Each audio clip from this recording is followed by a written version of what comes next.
All right. All right. Well, are we on the right channel now? I don't know. Yep, we got it. Are we on the right channel? We can do this. I have no idea what's happening. Well, it's working. Okay. Are we We have working? 0 people watching, so we got that going for us. All right. Let me get on the right goddamn thing. We Okay. are on the right god. Yay! There we go. It's Only took crazy. us a month. I see that. Nobody's watching, but we're here. Hey, I don't care. All right. So, Before anyone gets in here, I love fucking fidget spinners. They're so much fun. oh my god. Why?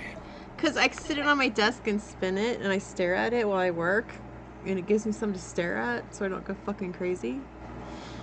I don't like I take it out in public or do tricks with it or anything. I stare at it. you're a So closeted spinner. I am. Oh my It don't. I god. don't do it on my fingers. I set it on my desk. Yeah, So but you're still a closeted. I'm getting one with a little spiral on it. So well, I got pigs. I got my new desk pigs. Ooh. I don't know. I like things that I can like stare at, like snow globes and fucking slinkies and shit. I like things that I can stare at too. That's why boobs are so great. Well, But I can sit here and stare at my boobs all day, but what's that gonna well, accomplish? yeah, but you don't Nothing. get you don't from where you're sitting. You don't get the good view of them. I do have a good view of them. No, you I can don't. even do this and stare at them. I suppose you could use the camera and stare at them. That's true. Hey Nate, what's up? So yeah, so I got these pigs when I was in Cincinnati, which is where pigs fly, if you didn't know that. And so yeah, so They I'm like, also fly ooh, in. they're the flying pigs. Pigs Ooh. also fly in Nashville. Do they? Yep. No. Well, Cincinnati used to be called Porkopolis, in case you didn't know What? that. Cincinnati was called Porkopolis. Porkopolis. It's where all the pigs used to go to get slaughtered. Right. And I'm from there, so I guess it's Okay. just inherent that I just like shit cut up. I don't fucking know. Anyway, So you went to Cincinnati. I went to Cincinnati, the Cincinnati area. I was actually in Coleraine, but In what? Coleraine, Coleraine, Fairfield, Hamilton area. Oh, never heard of any of those. But I'm trying to see if they fly to New York because if I can get like a $40 ticket to New York, I'm coming to see you. Okay. So just fair warning. If I pick up the phone and I'm like, got a room, I hope you say yes, or I'll be sleeping outside. Whatever. If you come here, you can stay here. Okay. I'm okay with that. I'm okay with that. So We yeah, it have we have was $40 for the ticket. I was amazed. that's just unfucking believable. Mm-hmm. You know, So yeah, I was for like, fuck you yeah, can't get let's go. you can't get lunch for $40 here. I know, it was insane. Insane. It was $20 each way for a plane ticket from Arizona to Ohio. How is that? What? Not nonstop. Nonstop. It was It nonstop. was nonstop. Both ways. Nonstop. I But then don't. we got to I've thinking never. about it and we're like, maybe it's because they have a hard time selling tickets to Phoenix in the summer. So maybe they're Well, that could be. flying people around from Phoenix so that they can fill up their seats because nobody wants to come to fucking Phoenix in June. Yeah, but people want to leave Phoenix, so I can imagine them Yeah. charging money. So, but no, I mean, it was if you left on a Tuesday, Wednesday, or Thursday and came back on a Tuesday, Wednesday, or Thursday. But even the weekend tickets were only like $100. Yeah, that's crazy. Isn't that insane? You can't bring any clothes with you, but Yeah, what does that mean? You can't bring luggage. you can't bring luggage. You can bring a personal bag, like a backpack, and that's it. You can You can bring do. carry on, but it's like $40, and at the gate it's 60. And then if you want to bring like actual carry on, I think it's like $60, or like checked luggage, I think it's like $60. But no, if you can just fly out of a backpack, you're good to go. So I'm like, well, I'm only gone for 2 days. Fuck it. I only need 2 Well, pairs of actually, pants. I'm okay. Lydia says fly naked. No, put on 7 layers. Yeah, or you could do that too. You could wear multiple layers of clothes. So, or whatever you want to do. I mean, it's up to you. Whatever. Then you fly home naked. Yeah.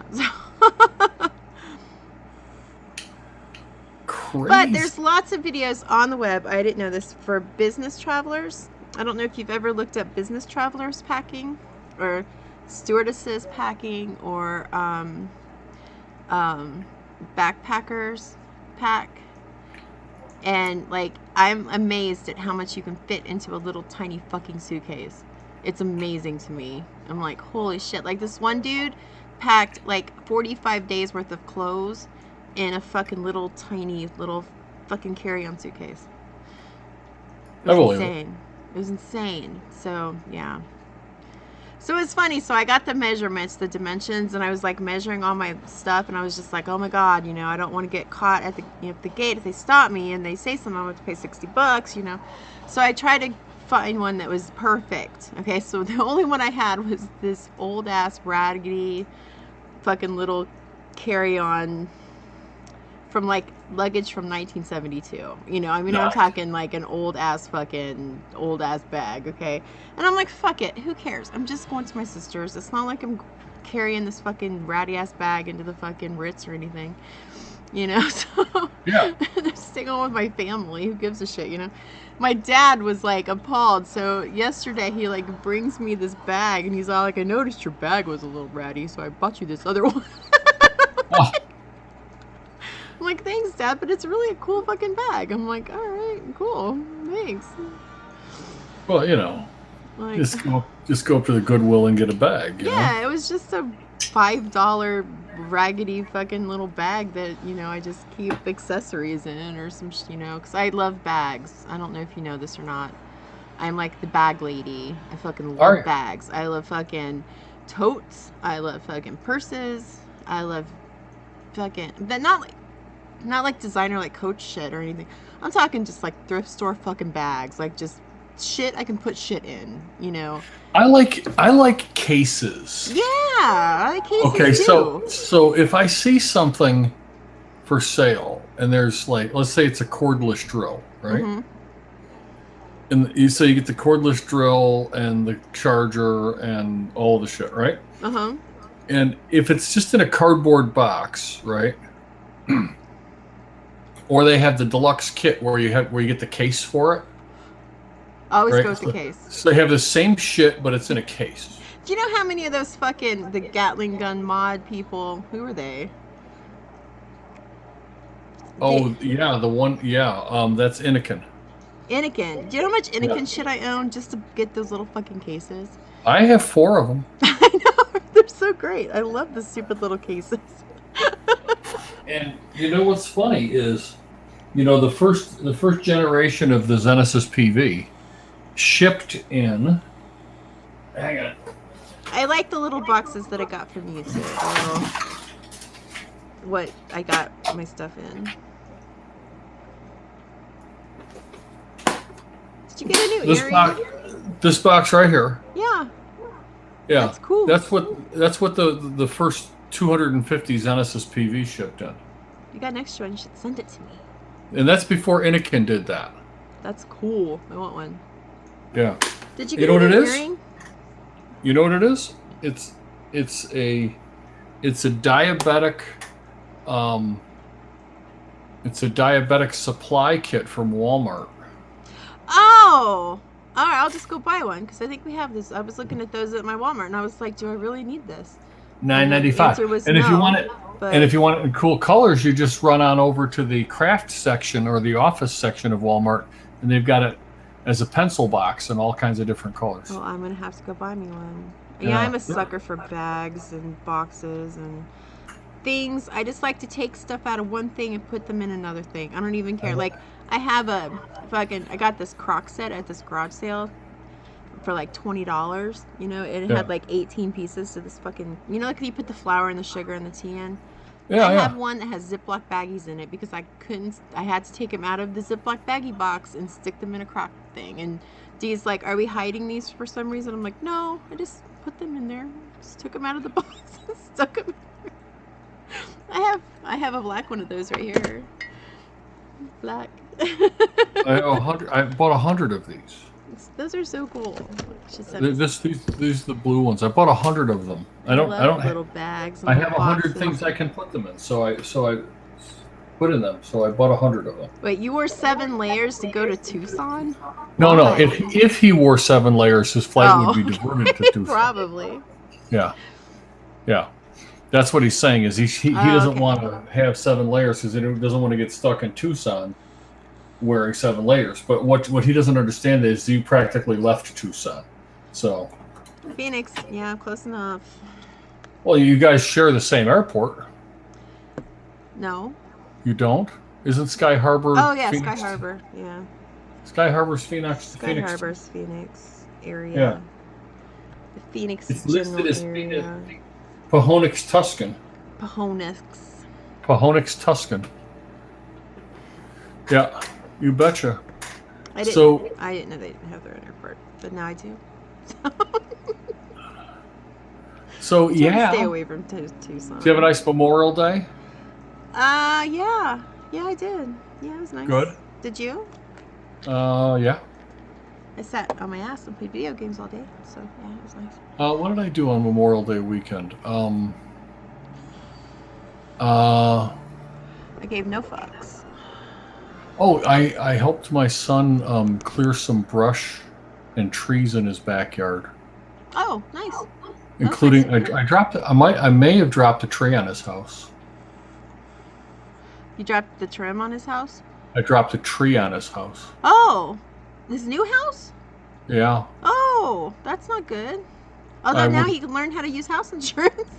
No. I would have preferred not to have dropped the tree on his house, but yeah. So I didn't hurt his house, but it did rip. There's wires that go from his house to his garage, and I did rip those down. Oh no! I fixed it. Did you have to call the city?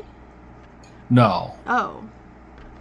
No, we turned the power off. It's the wires that power his garage. Oh wow!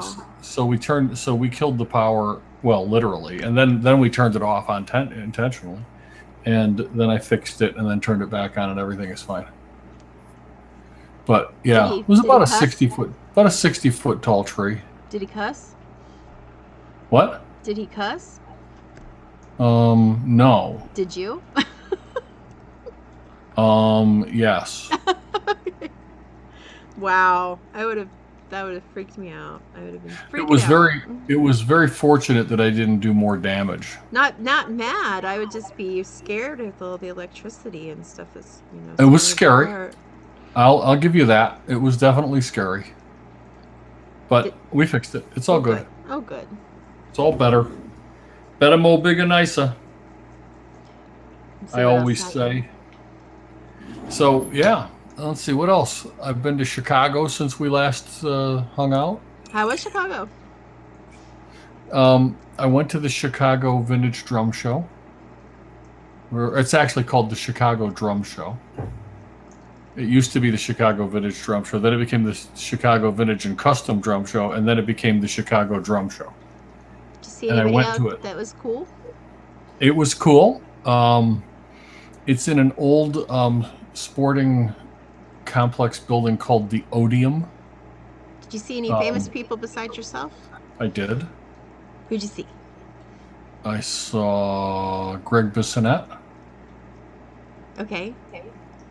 I don't know who that is. Ever heard of a guy named David Lee Roth? Yes. When he wasn't playing in Van Halen, he had his own band called David Lee Roth. Oh, okay. I know who you're talking about now. He had an album called Crazy from the Heat. Uh-huh. You know that one? Yeah. You know. And so anyway, Greg Bissonette was his drummer. Oh, cool. Now Greg Bissonette plays drums with another band. Perhaps you've heard of them. They're called the Ringo Starr All-Stars. Oh, okay. So he's Ringo's drummer. Nice. I didn't know Ringo had a drummer, but I didn't What's know that? Ringo needed a drummer. Well, so Ringo is a fine drummer, actually. I know. That's why I was like. But when he's fronting his band, and he's singing and stuff, he's got a drummer. So he's not doing a Phil Collins. What's that? He's not doing a Phil Collins where he plays and sings at the same time. And so I saw and spoke to Greg, and ever heard of the Ludwig Drum Company? Yes. So I was hanging out with Bill Ludwig III. Nice. And ever heard of a band called Cheap Trick? Man, I had the biggest fucking preteen girl crush on Robin Zander. Like, it was like, I loved that man. I just thought he was the coolest thing ever. So yeah. So their drummer's Bunny Carlos, or was Bunny Carlos. Now, is that the cigarette guy, or is that a different guy? The cigarette guy? Yeah, he used to have the glasses and the cigarette hanging out of his mouth and the mustache. That's the guy. Oh, cool. Yeah. Nice. Talked to him a couple of times, and then let's see. Yes, Robin Zander started off my love for long-haired men in suits. Long-haired men with what? In a suit. In a suit. Yes. Gotcha. He was so fucking cute. Oh, anyway. I'm trying to think of who else I saw that was a famous drummer.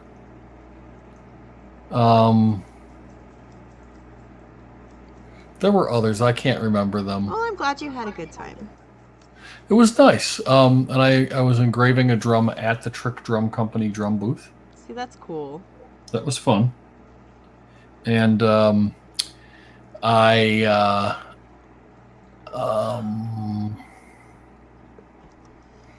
drove there.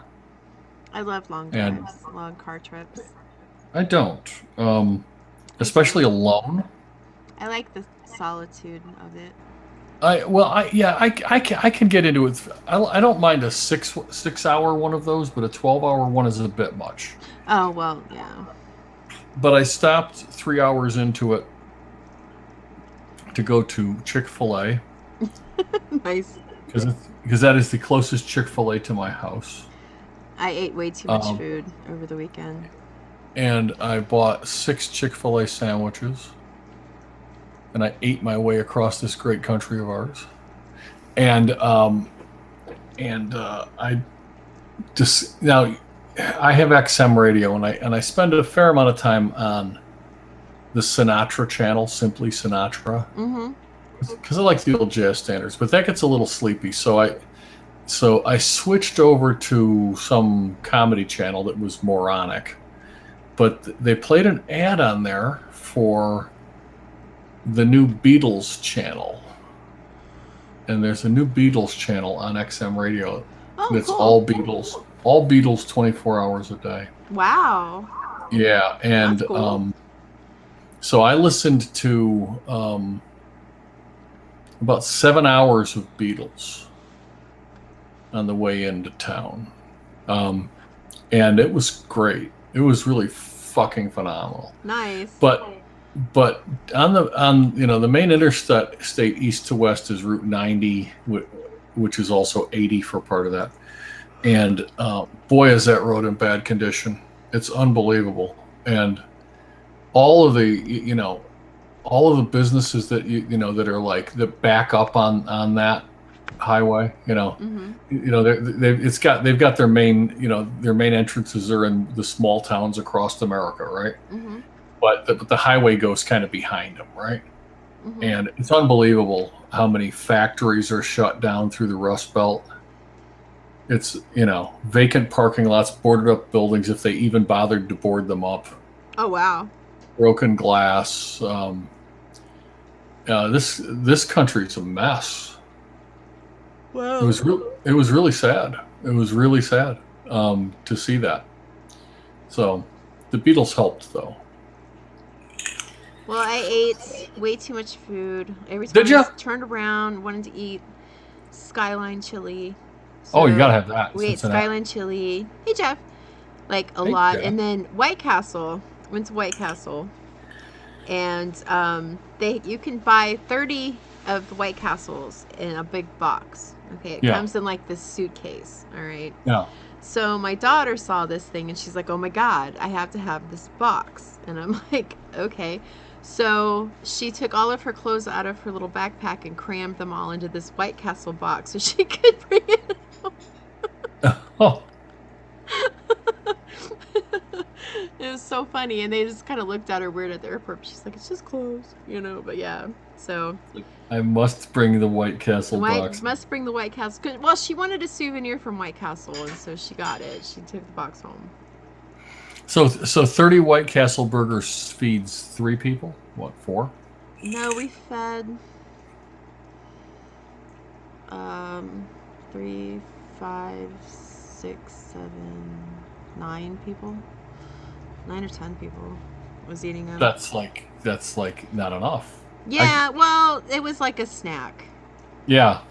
Because we had Richards and more Skyline and White Castles and fucking barbecue chicken that John made and greens. We had a lot of fucking greens. We had some collard greens going on up in there. And they made fun of me, so I have a new fucking catchphrase now. God damn it. What is it? Okay, do you know what a drive-thru is? Do you have drive-thrus in New York? Of course. Where you just like a convenience store that you drive through?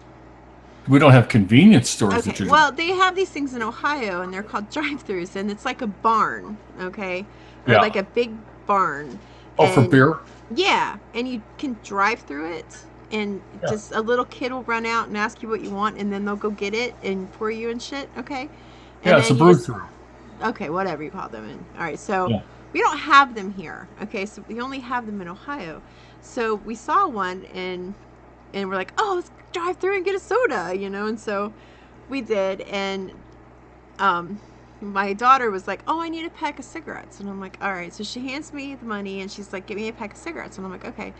So I asked for the cigarettes, and the lady gets them, and she's in the back seat. She's like, "Oh, and can you get some matches?" And so I turned to the lady, and I was like, "Y'all got any matches?" Like that, and the whole car fucking erupted in laughter, and they're like, "Oh my God." I was like, "What?" And they're like, "You sound so much like a hick." I'm like, "That's because I'm from fucking Ohio, okay?" So the theme of the catchphrase of the weekend was, "Y'all got any matches?" Okay. Except I did say it a little bit more hickish than that, but y'all got any matches? Y'all got any matches? So I'm like, because I'm fucking from this goddamn town, okay? I was like, do you know how long it took me to get rid of my fucking hick accent? Catch me outside, how about that? Like forever. Yeah. So I don't sound like a fucking hick, but whatever. You did, anyway. I never would have known that you were a hick. Should hear. Just don't get me around people from Virginia. Oh my God. It's bad. Is it bad? Yes, it's very bad. So, or is it just you being you? It's just my fucking accent comes back. So, yeah, drive-through liquor store. That's what it is, But yeah, we don't have them here. And I always wondered why we don't have them here, because people don't want to get out of their cars here. So they would probably do quite well if they had them here in the desert. So open one. I should have drive-through liquor store. You can make it out of bales of hay. I could. It's a good idea. The Adobe brew-through. There we go. I'm gonna steal that. I hope you get rich. So we did that. We went down to the river and hung out at the river. What river? The Ohio River. The Ohio River. Yeah, it's called the Riverfront, or the Serpentine Wall. Yep. They have big swings there, and a big piano on the ground that lights up like a big. Yeah. With these bells things over the top of it. It's pretty cool. With these bell things. Yeah, they're like these old bells that were from like somewhere, and they rescued them and they brought them there, and they hooked them up to this fucking big piano on the ground. Is it a carillon? A what? Can you play the bells with the piano? Yeah. Yeah, you jump on the piano keys. Like Big. Did you see Big? Oh, that big? Yeah. Oh, that's cool. And they light up and shit. Yeah, so it's pretty cool. Okay, that's cool. But it was mostly just everybody jumping on them, so it sounded like shit because nobody actually knew how to play a fucking piano. So. Well, nobody knows how to play a piano that big. No, so. But it was fun for the kids, and they seemed to have a good time. So. And that's cool. Let's see what else happened. I don't know. That's pretty much it. Just kind of hung out. I don't know what else happened. Started watching House of Cards. Oh my god. That's a thrill ride. Isn't it? Oh my god, I can't wait. Oh my god. How far into it are you? Almost to the end of it.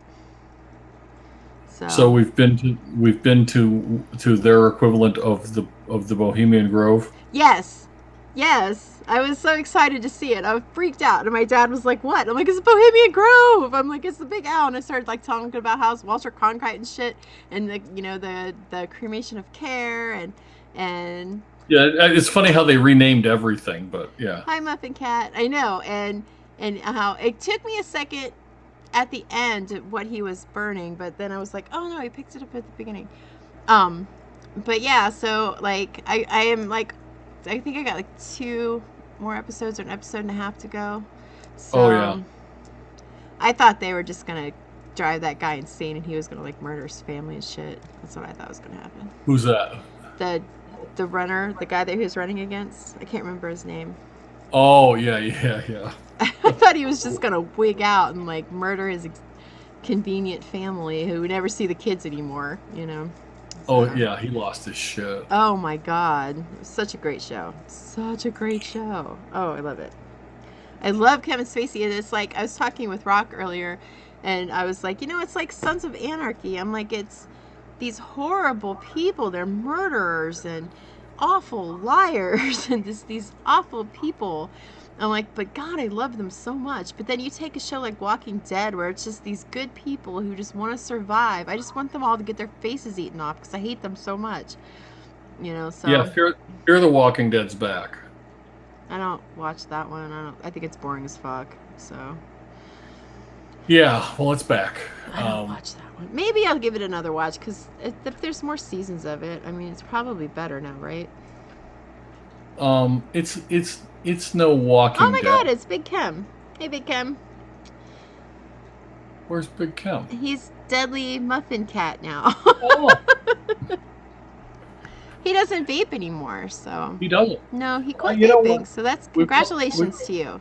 We've lost a lot of vapors recently to either abstinence or smoking, but and I'm okay with either. Whatever. These are my friends. Exactly. So, yep. And he didn't forget about us, so. Yeah, that's cool. That's Deadly Muffin Cat. Deadly the Muffin Cat. And I watched Get Out. If you haven't seen Get Out yet, you should watch it. What is Get Out? It's a horror movie, but I can't tell you what it's about because it'll kind of ruin it. But it's really good.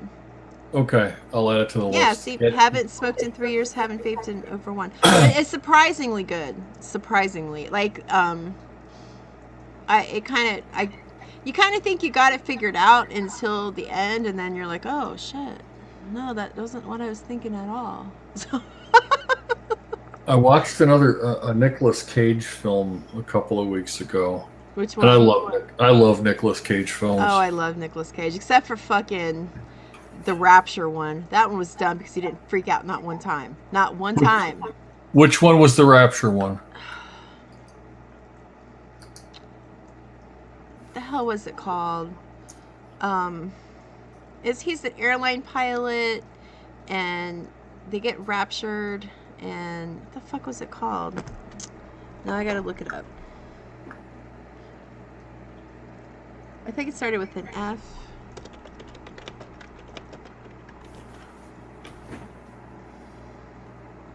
Left Behind. Don't know that one. It was dumb. Don't watch it. He doesn't freak out. Not at all. Not even a little bit freak out. And that's the only, I love Nicolas Cage. I could watch him freak out all fucking day long. Just all day long. Oh, shit. Hang on a second. All right. Hello. I'm on my show. Meanwhile, while she's chatting on the phone. Yeah. You back? Are you going to? Yeah. Okay. Oh, no, you're not back. All right. Love you. Bye. I'm going to have to go AFK here for a few minutes. My daughter's outside, so. Okay. So I will be right back. All right. Sorry.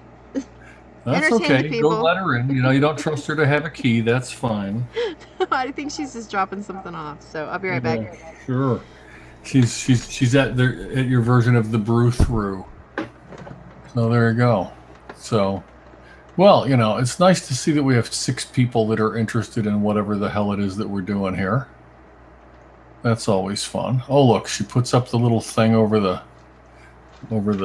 camera so that we don't see her waddling away or whatever it is that she's doing. Wow. Big Chem, you haven't vaped in over a year. Yeah, well, you know, it's an interesting thing. The plan always for many people when they started vaping was to quit smoking. And a number of people sort of got stuck in the vaping thing because, as I did, you know, you start vaping and you say, hey, well, wait a minute, nicotine's not so bad for me. Maybe I'll just keep on vaping as long as I'm not smoking. And at some point, you know, maybe the idea of not being addicted to something like that is a good idea. I've been actually thinking about weaning myself down. I'm still at 18 milligram. I had gotten myself down to, I think, 9, and then I went back up because people were upset with me because I was being a dick. So I said, you know what, I think I need nicotine. So you know, that's the deal. So Kem, did you wean yourself down to 0, or at one day did you say the hell with it? I think that's the big question. Did you work your way down to 0 and vape at 0 for a while and then just called it quits, or how did you go about it? I am curious to know. So I'll just stare. Yeah, let's see. Step down to 3, then just stopped, or were you at 3 for a while, or were you at 3 for, you know, a short period of time?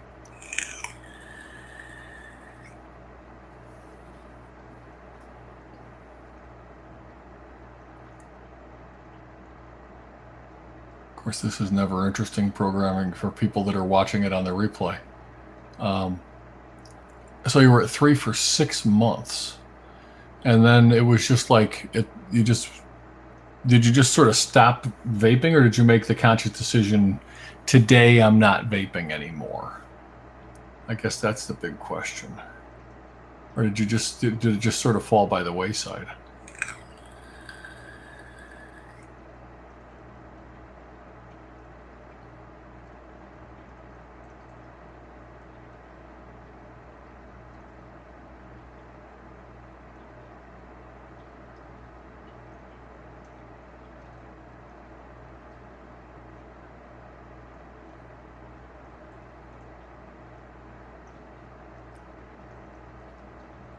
Gotcha.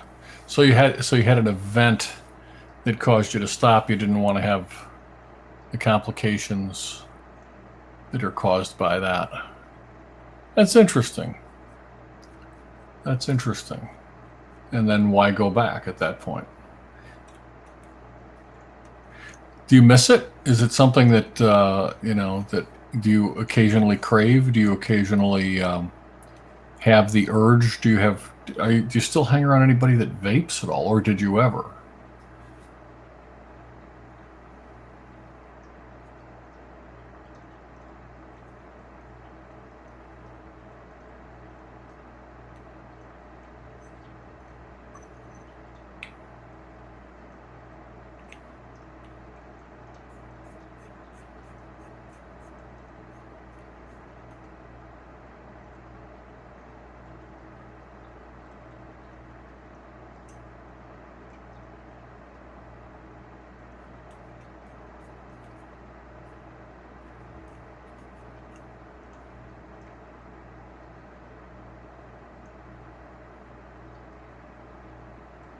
Even being around it now, you don't miss it. It just doesn't really appeal to you anymore.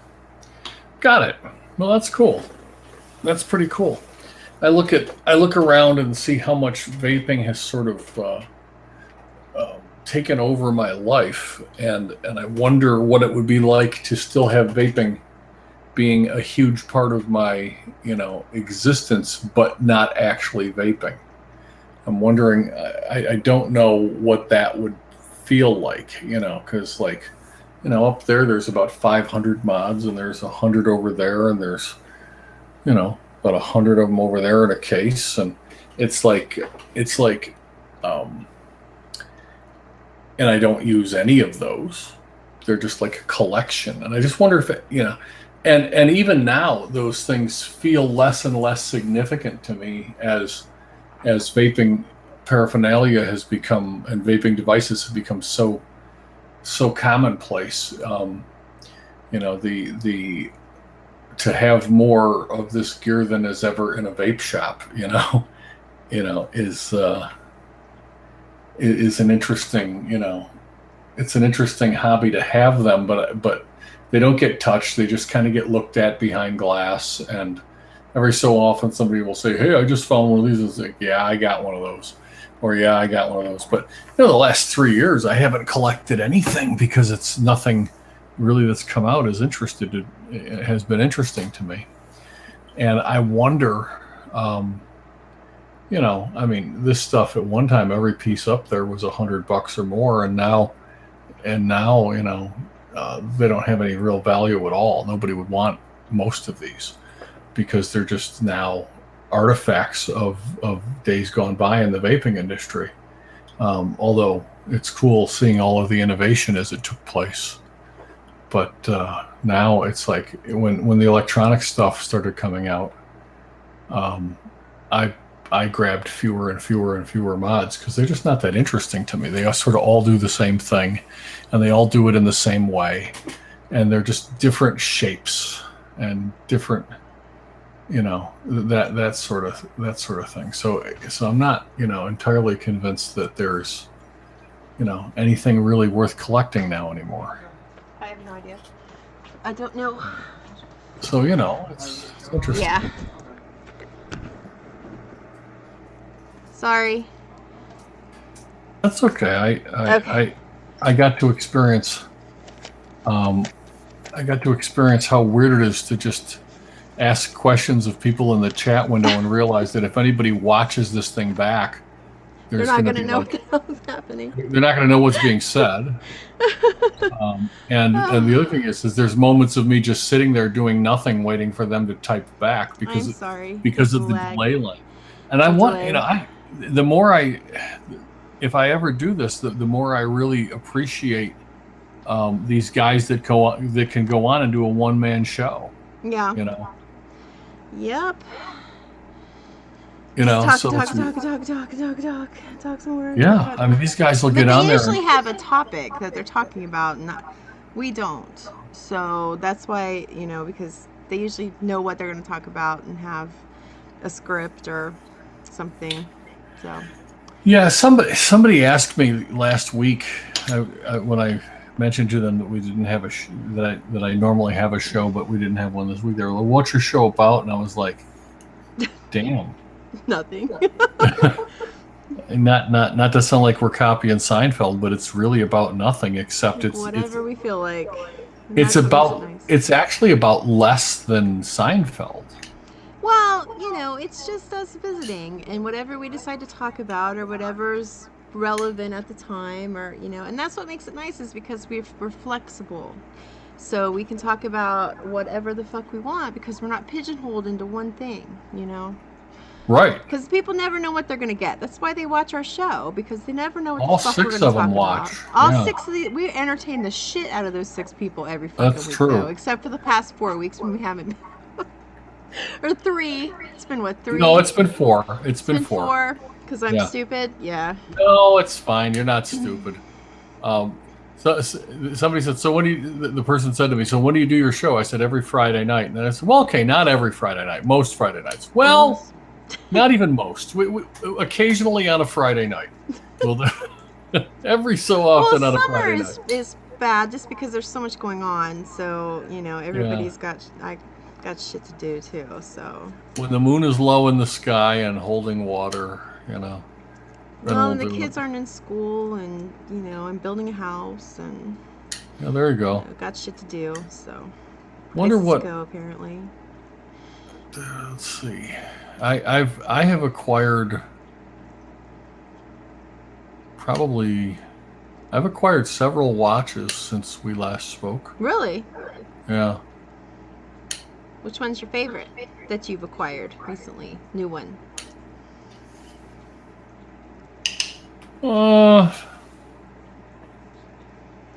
I've always wanted a Jaeger-LeCoultre Reverso, and I got one. A Reverso, like it reverses? Yeah, hey, I'll get it for you. I'll show it to you. All right? I don't know a lot about watches. No, it's okay. You don't have to. I'm not Rodney.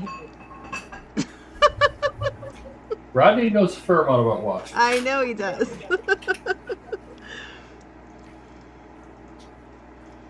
I know dick all. I barely know how to tell time anymore, so getting fucking old.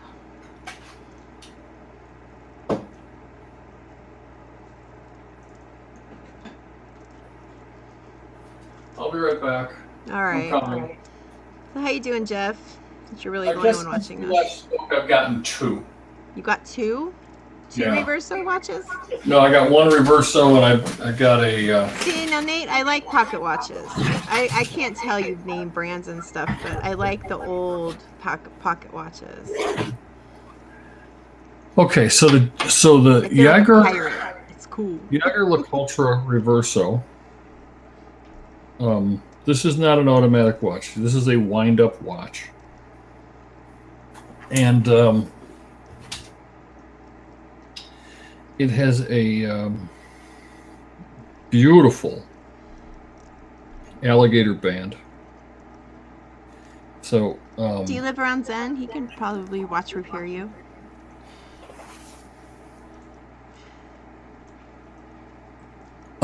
I don't like working on pocket watches, even though they're easier to work on than wristwatches. But parts can be hard to get for them. But some of them are valuable. Most pocket watches are worth less than wristwatches of the same era. Oh, that's interesting. Yeah. So, here's my Jaeger-LeCoultre Reverso. Why is it a Reverso? I'll show you in just a second. Okay. The reason that it's a Reverso, I like that. I like the plain ones. Not saying that your watch is plain. No, that's fine. I mean the ones. I mean, you know how there are ones that are like so busy, but then there's I like simple dials as well. Okay, so there's that. So the reason it's called. That's pretty. What's that? What's on the back? That's pretty. It's just it's engraved Jaeger-LeCoultre Squadra Reverso. Is it like a design? Because it looked pretty. No, it's just. It must have been a shadow. Sorry. Yeah. Okay. So anyway, so you check it out. So the reason it's called a Reverso is because it does this. Watch closely. You ready? Yeah. Oh, that's cool. It's like 2 watches in one. Yeah. Oh, that's neat. Oh, that's cool. That's cool. So. Is there a purpose to each one, or is it just that it's cool? It's just cool. Okay. Well, I didn't know. Like one's like a nighttime watch and one's a daytime watch or something. I don't know. One is more dressy. More dressy. Dressy. Oh, more dressy. Oh, okay. Yeah. It's just a silly thing that they did. It's pretty. I like it. That's kind of cool. Neat. And different versions of them do different things. Some just flip over and it's metal and they engrave their initials on it. Oh. So it becomes a bracelet and not a watch. Ah. The sneaky people. So that's cool. And then I would play with it way too much. I'd probably break it. I also got a Rolex Explorer. Oh, nice. Which is that guy right there. Oh, that's cool. Look at that. Tilt it up a little bit. It's glare. Oh yeah, that's nice. So pretty cool. And there's nothing special about that on the back. And this is on black alligator. Oh, cool. And this other one is on a brown alligator. I like that stuff. And then out of my shop, we have a new watch coming out, which I don't have a name for yet, but we're retrofitting Seiko 5 watches into new cases to create a more industrial, steampunky looking watch. Oh, that's gonna be cool. So that's this guy here. Oh, look at that. So. Oh, wow. So that's made in my shop. Oh, that's pretty. And by the way, this leather band that's on here is also made in my shop. Oh, you're doing leather now?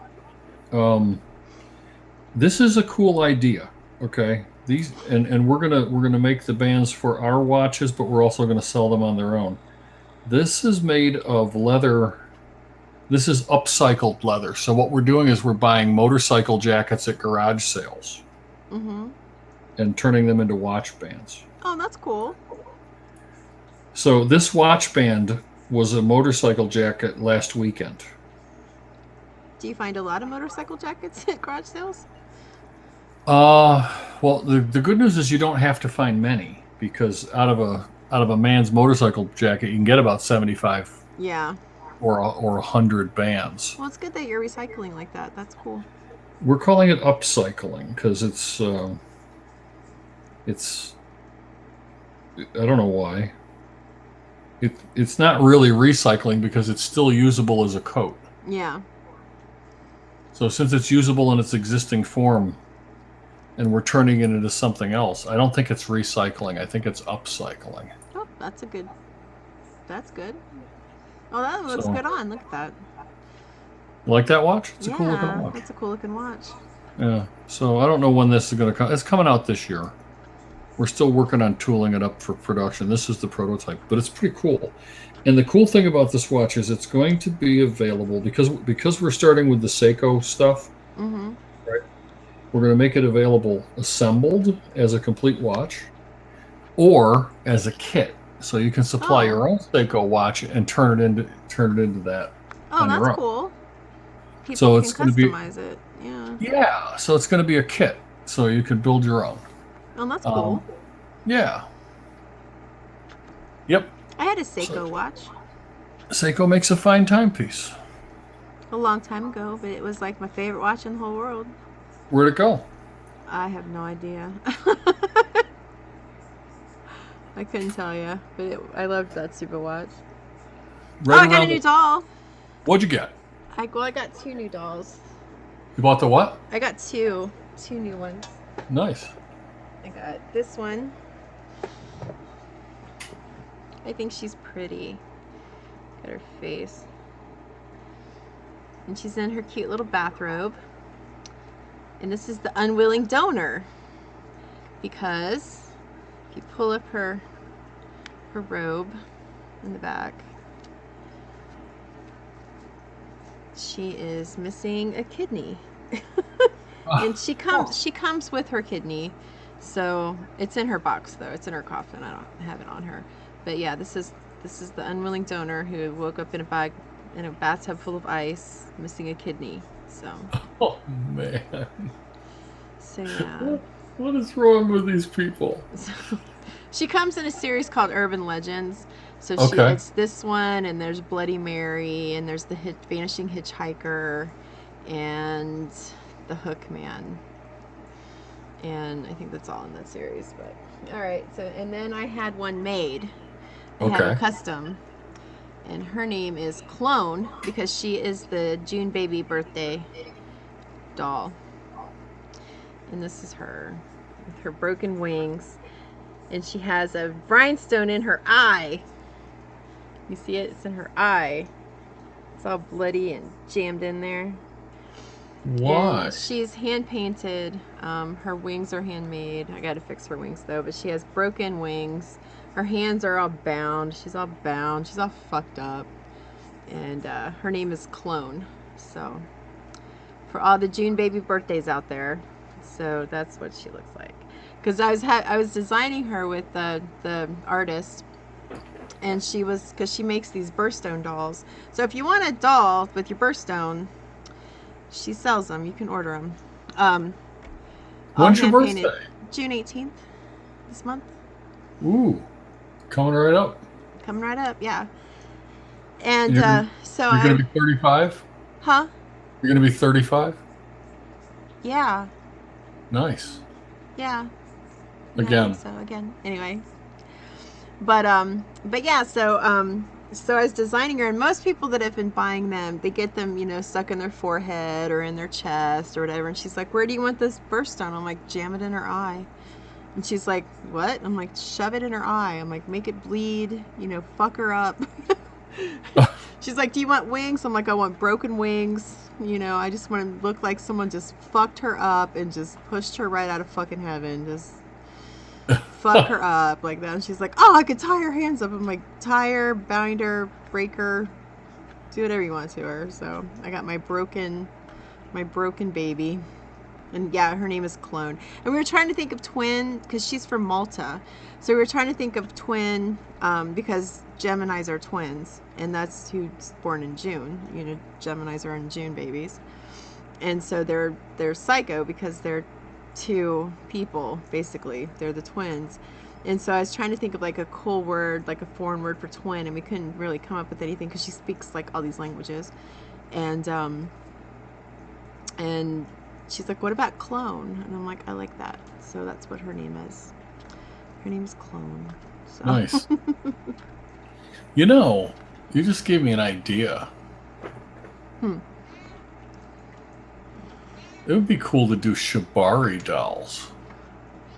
Oh yeah, yeah, that would be cool. Do you know who Morbid Vapes is? Okay, so the audio was just messed up. What did you say? So do you know who Morbid Vapes is?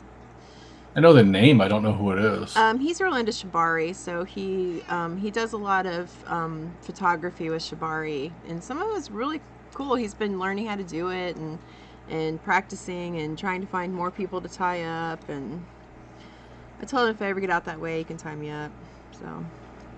Shibari's awesome. But it's really pretty, and a lot of his photography is really good because he's tying chicks up and taking pictures of them. He's really into that, sure. And he's has a really cool Instagram, and yeah. Very cool. So those can be some expensive model shoots. Those models like a lot of money for that. Oh no, he just gets people, his friends and. So he gets volunteers. Yeah, he gets volunteers, Lucky. Well, he lives in Vegas, so people go to Vegas, and he's like, "Hey, you want to? They don't mind going to Vegas, So. Yeah. But yeah, so he's getting a lot better, and it's really beautiful. A lot Shibari of it. So yeah, Shibari is really beautiful. But yeah, the Shibari models, yeah, I bet you'd pay a lot of money for the actual ones. Oh, they're flawless, Oh, the women? They're flawless and very bendy, apparently. Yeah. And they're in that position for a long time. For a long time, and they don't got to pee, apparently, so. Oh, no, they do. They just go. Do they? Yeah. I didn't know that. Yeah. I didn't know they'd peed on themselves, but yep. They're awful bendy, so. I think they generally tip them in the right direction over a bucket. Mm. Yeah. You probably have them on one of those meat hooks, Oh, jeez. Had to go there. All right, so the Nicolas Cage film that I saw most recently is Drive Angry. Oh, I haven't seen that one. That's the new one, right? 2011, actually. 2011? What's the new one that he's in then? I thought I've seen all of Nicolas Cage's movies, but I haven't seen that one. Does he get real angry? He doesn't have any true freak out moments. No Wicker Man freakouts? Oh, the Wicker Man freakout is one of the best. I know. Why is she burned? Why is she burned? It's not even the bees one. It's the fucking where he's holding the doll and yelling at the woman. That's like my favorite fucking Nicolas Cage freakout. Yeah, that's a good one, no doubt. Or the one where he thinks he's a vampire. Once Bitten? No. What's the name of that? What's that one called? I can't remember the name of that one. The one where he thinks he's a vampire? I have to look that up. What one is that? I'm looking it up here. It's the one where he thinks he's a vampire. It's like Once Bitten, or no, it's something like that. Wild at Heart, Con Air, Raising Arizona. Vampire's Kiss? Is that what it is? What is it? Is it Vampire's Kiss? I don't even see that one on the list. Oh, there it is. Vampire's Kiss, yeah. Yeah. Yeah, he thinks he's a vampire. And he, like, freaks out. It's funny as hell. 2014 is Left Behind. That's the... That's the one you don't want to watch, because it's dumb. Okay. And, Face Off. The beginning of Face Off.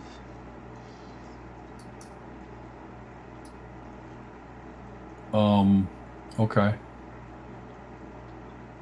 Except by the end of that movie, I just wanted someone to die. I didn't even care who. I didn't care who it was. I wasn't rooting for anyone except for someone to die. Anyone. The movie was so fucking long. I'm not saying that wasn't a great movie because, you know, it's Nicolas Cage and John Travolta overacting. What more could you ask for? You know? God, he was in a lot of movies. But then again, I still loved him in, like, Peggy Sue Got Married. He was awesome. And Valley Girl. And Raising Arizona. And he was... Raising Arizona was brilliant. It's a brilliant movie. I love that movie. Yeah, that's a good movie. He was good in Moonstruck, too. Yeah, Moonstruck. And, yeah, so I love Nicolas Cage. Yeah. I even liked Weatherman. No. I did. I don't know why, but I did. All right. Such a stupid movie. Just my love for Nicolas Cage knows no bounds, except for Left Behind. That movie sucked. Okay, fair enough. Well, he doesn't freak out. He doesn't do anything that's real exciting. It's overreaching, and it's just dumb. Can't fucking stand that movie. Well, so much of that stuff that he does is overreaching. You know, it's, you know, come on. He's not an actor. He's just a person that... that loves to freak out. He's a person that's related to Francis Ford Coppola. I know, right? I can't get over What's that? I know, I can't get over that. Every time I see him. It's like, it's Francis Ford Coppola. Well, you know that he also helped Johnny Depp get into acting. Did he? Yeah, he actually talked to Francis Ford Coppola, who talked to Wes Craven to get him an audition for Nightmare on Elm Street. And that's how he got in his audition, because he sucked, and Wes Craven wasn't gonna, you know, cast him or anything, but his daughter, his like 14-year-old daughter, happened to be on set that day and was like, oh no, you gotta put him in the movie. You will cast him. So that's how he got cast in Nightmare on Elm Street. Because his daughter thought he was just dreamy. So. Well, that'll get to see. You know, that's how I've gotten everything in life, just by being dreamy. See, I'm telling you, it's because you are dreamy. I know. Every night in my dreams, you are there. Is that right? Yep. You're there. Right there. You might not be doing anything, but you're there. Right there in the friend zone where I belong. Not always. Not always? No. Sometimes I'm not in the friend zone? Sometimes. Wow. I'm not in the enemy zone, am I? The end zone. The enemy zone. Oh, no. The end zone. Like, no, we're not playing football. Are you trying to tell me that we do it in your dreams? Maybe. Oh, young lady. How can... Well, that's all right. We do it in mine, too, so... Okay. Yeah. Okay, well, you got the double feature going. Well, maybe not much, but, you know. You know what I miss? Did you have when you were little? Did you ever have one of those like oval things, and it had like the blue and the white sand in it, and you turn it, and like all the sand would fall and make the pretty pictures? What the hell are those things called? Did you ever have one like that? Yes. It was by Wham-O. Yeah. I miss those. They don't have those anymore, do they? They probably do. I used to love that thing. You know what?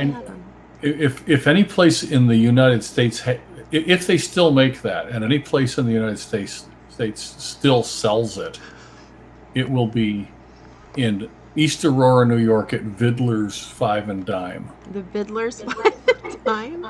Yeah. Vidler? Vidler's. Vidler's. Isn't that like a naughty word? No, that's diddler. Oh. Vidler's 5 and Dime. It's an old 5 and Dime. I've sent you pictures from there before. Oh, is that where the hats come from? Yeah. Okay. Well, if I ever make it up there, we'll have to go.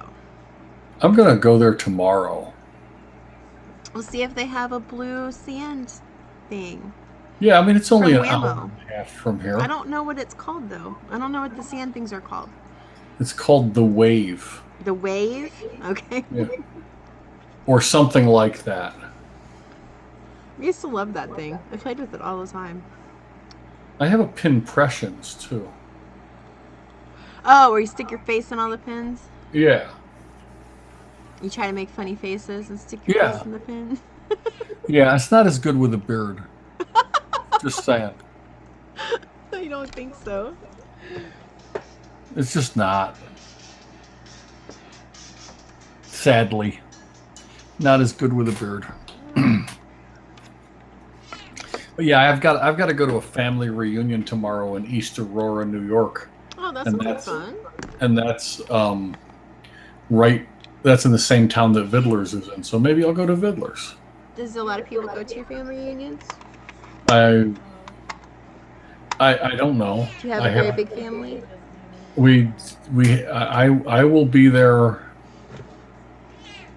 and my son will be there, and my father and stepmother will be there, and my Uncle Don will be there, and I think everybody else that's there I won't know, and there'll probably be 100 people there. Wow, that's a lot of people. Well, my dad was one of 13 kids. Wow. So there's several 100,000 cousins. Jesus. It's a big family. And then there's hang on one second. Keep talking. Hey baby. Nieces and nephews and cousins and all right, love you too. Bye. Grandchildren and all of those things. So I got to see one of my cousins when I was in Ohio. And I haven't seen her in a long time. Well, 25 years. Longer than that. And her mom, who's my aunt, she fell out of bed one day. Like, just rolled over and fell out of bed. She hit her head on the floor. And it caused neurological damage. So she's now in a rest home. She had amnesia, and she had she started having seizures, and so she has like a whole lot of neurological problems now and has to be in a rest home under 24-hour care. She's starting to learn how to walk again and stuff, and it's like, oh my god, from falling out of bed. Yeah, just bumped her head wrong on the floor when she fell out of bed. I'm going to have to go with that. Sucks. Yeah, isn't that crazy? I'm like, wow. So, but then she's like, she said something, and she was talking about like the family reunion on that side, because this is on my mom's side of the family, and then she was like, yeah, she's like, well, they probably would have known me better if my mom hadn't, made everyone hate us. And my mom hated her mom. She hated her guts. I mean, she hated her to the point where she would pay my brother to go slice her tires and shit, and she would pay me for voodoo dolls. to make voodoo dolls for her, for my aunt. Yeah, I don't know what this woman did to my mother, but she hated her with a fucking passion. And I guess everybody else did too. So I remember making voodoo dolls for my mom. Yeah. Wow. So, I think she just needed an outlet, you know. And I don't think my brother, I think my brother just kind of conned my mom and just took her money and didn't actually go do anything. But yeah, she'd pay my brother to like go slice her tires and shit. My mom was vindictive. That's pretty harsh. I wouldn't fuck with her. Seen her do some fucked up shit. I wouldn't fuck with her. That's pretty harsh. I had a lot of respect for my mom because I know what she was capable of. Oh. Okay, that's wrong. Like, no, Mom, we're good. We're good. And I actually got to see her grave. I went and saw her headstone. And, I saw this thing, and I thought of you, and I took a picture, not because it was on a headstone, but I thought you would like it, so let me find it. Speaking of the headstone. Not my mom's headstone. This was on a grave near her, but hang on. Let me find it. But I thought you would appreciate it. I look forward to seeing it. Oh, hang on. Let me find it. I'll read it to you because you probably can't see it. And maybe you know if it's from something. I don't know if it's from something or a quote from something.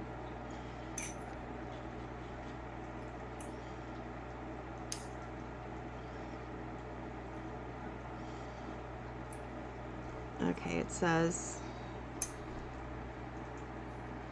well, it says her name, teacher and scholar, died for beauty, but was scarce, adjusted in the tomb. When one who died for truth was lain in an adjoining room, he questioned softly why I failed. For beauty I replied, and I for truth, themselves are one. We brethren are, he said. And so, as kingsmen met a night, we talked between the rooms until the moss had reached our lips and covered up our names. I thought it was pretty. It's Emily Dickinson. Was it Emily Dickinson? Yeah. I thought it was pretty, so I thought about you. So I thought you would appreciate that. For whatever reason. I died for beauty, but was scarce adjusted in the tomb when one who died for truth was lain in an adjoining room. He questioned softly why I failed for beauty, I replied, and I for truth, the two are one, we brethren are, he said. And so as kinsmen met at night, we talked between their rooms until the moss had reached our lips and covered up our names. Which doesn't rhyme at all. No, it doesn't. But I thought it was pretty, so I wanted to share it with you. So I did. I thought about you. I was on vacation. That's cool. That's a poem called Death. Oh, I didn't know it was Emily Dickinson, so that's why maybe you'll know what it is. But it just seemed pretty to me. So it is. So I had to take a, strangely pretty, I guess, as Emily Strange. Dickinson I think Dickinson kind of phoned that one in. Mm-hmm. Yeah, most of her stuff is really recognizable, so it didn't have Emily Dickinson on it or anything. It just had that quote. So it's a plagiarized quote at that on your mother's tombstone. Yeah, it didn't have a a citation or anything. I don't think that's required on a tombstone. I don't think it is either. So. And plus, nobody's grading that. And there was this one. It was so funny because there was this one a couple down from my mom, and it was a young soldier who had died in Afghanistan, and I guess with it just being Memorial Day, I mean, there was just stuff all over his grave. There was beer cans and whiskey bottles and flowers and stuff, and and it was funny because I went and I put a penny on the tombstone, and my dad's like, "Why are you doing that?" I'm like, "Because it's a military grave." And he's like, "Why do you do that?" And so I had to explain the coins on the gravestones. So, do you know about coins on gravestones? Of course. Or is that just a mortuary thing? No. Ever seen the rocks on a tombstone? Yeah, I don't know what the rocks mean though. I know what the coins mean, but tell me what the coins mean, and I'll tell you what the rocks. Okay, the pennies mean that you visited. Nickels mean that you trained with, and quarters mean that you were there when they died. Okay, that I knew that soldiers put coins on tombstones. I didn't know what each denomination meant. Yeah. Okay. So I'm going to say something which is a little anti-Semitic. Okay. Okay. Because rocks on gravestones are something that happened in a Jewish cemetery. Okay. My mom's buried next to a Jewish cemetery. Yeah. It's across the street from the Catholic one. Well, rocks on tombstones are in a Jewish cemetery. And I used to live right up the street from a Jewish cemetery. And I got to know the caretaker of the Jewish cemetery pretty well, actually. I one day said to him, "What's with the rocks?" And he said, "Well, you know how people put coins on gravestones, to show that they visited?" I said, "Yeah." He says, "Well, these are Jews."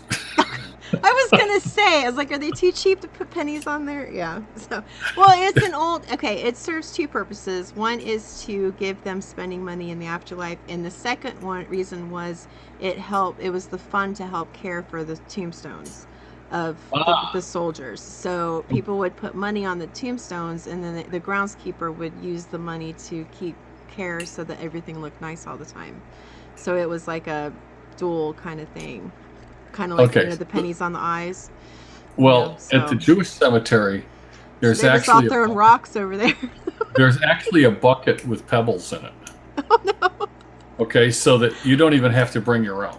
Oh, I'll have to. I should have went over there because I was teasing my daughter because she claims to be a quarter Jewish now. So I was like, "Do you want to go to the Jewish cemetery and look at a quarter of the graves?" And she's like, "No."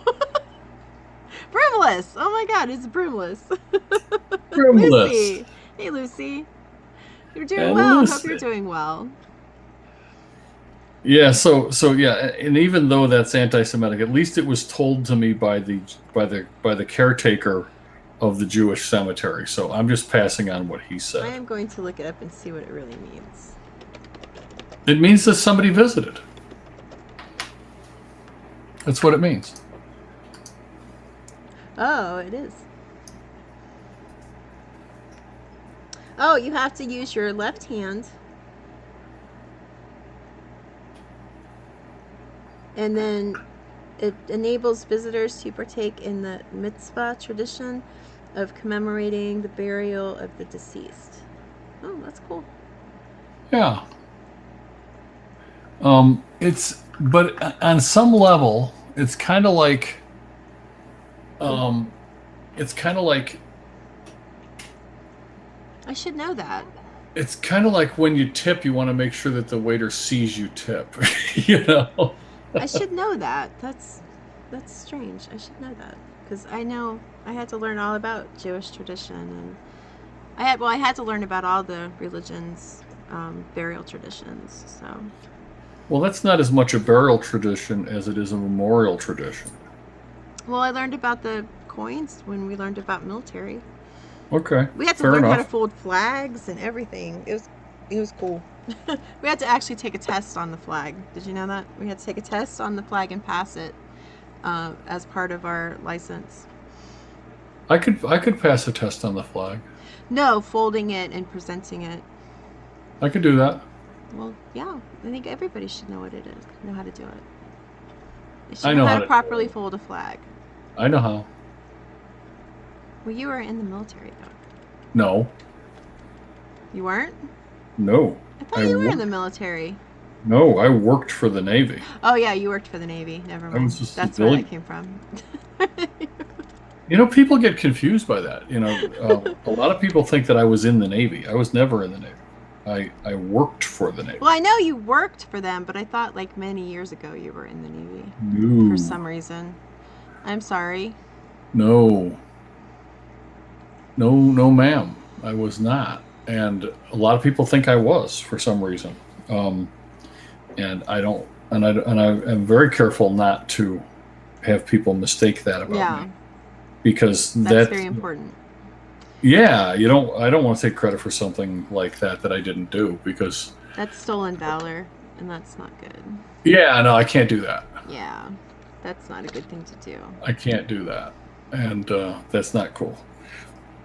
There was just a guy on YouTube who had stolen valor, and he was this feminist guy, and he tripped out on shrooms one night and shot his girlfriend in the neck like 6 times.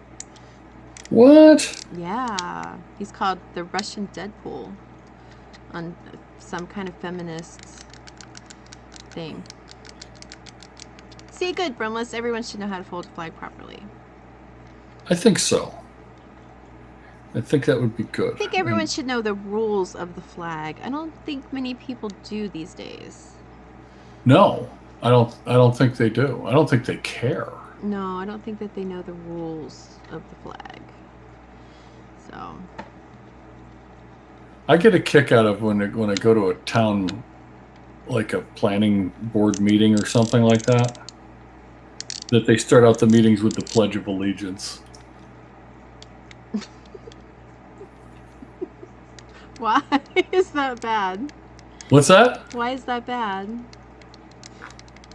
Brimless, I wasn't going to say anything because I think you look adorable in an American flag, so... Yeah, but he does break an etiquette. He does break one, but he looks adorable, so... He does break an etiquette, but one of the things about those etiquettes is that, So why can't you say Pledge of Allegiance? Oh, I can. I get a kick out of the fact that they do it. Oh, is that like wrong? No. Okay. I thought there was like a rule I didn't know. Like you can't say it at the No. Oh, I'm thrilled that they say it. Okay. I am thrilled that No, Brimless, like I said, I think you look adorable, and so I think you're fine. So. Yeah, but you, boy, Brimless, you are not the only one out there wearing the flag. Although you can't, you're in Texas now, right? You can't even be in Baltimore. I'm so sad that you're not in Baltimore. Well, I think that he can fit in Texas. I think he can fit in Texas too. No, but there's a YouTuber that I absolutely adore, and he's from Baltimore, and so I was gonna have him like chase him down and get his autograph for me or something. Not that I don't have his autograph a bunch of times, but just tell him how much I love him. So. I think that Brimless. I think if Darius Rucker can go country, so can. Well, he's closer to me, so he's supposed to be coming out here to Phoenix sometime. So. He oughta. So we can hang out. What do you hear from Will Cohen? I haven't talked to Will in a while. I haven't been on Facebook in like 2 weeks. So I don't know if he's still freaking out. I don't fucking know. He blocked me. Yeah, he's probably still freaking out. Those guys. He's probably still freaking out about something. Those guys, once they get onto that kick, never shut up. Yeah, I haven't been on Facebook, so I've been not here, so. Yeah, he's not gonna shut up for another 7 years. That's right. I adore Will though. I love him to death. He's so funny and he's fun to hang out with, and so I'm not, even though his political affiliations are a little weird, but we're not going to hold that against him. Yeah, well, let me tell you something. When Trump doesn't get impeached and he gets reelected, these guys are going to lose their shit. That's all I'm saying. I don't understand how people think. I mean, I don't understand why. I don't understand how these people do not know how our country works. How they can sit up there and scream for impeachment and not know how our country works. I mean, what's really going to change? If they impeach him, what's really going to change? Nothing. Because you know why he picked Pence, right? Yeah. He picked Pence for a fucking reason, okay?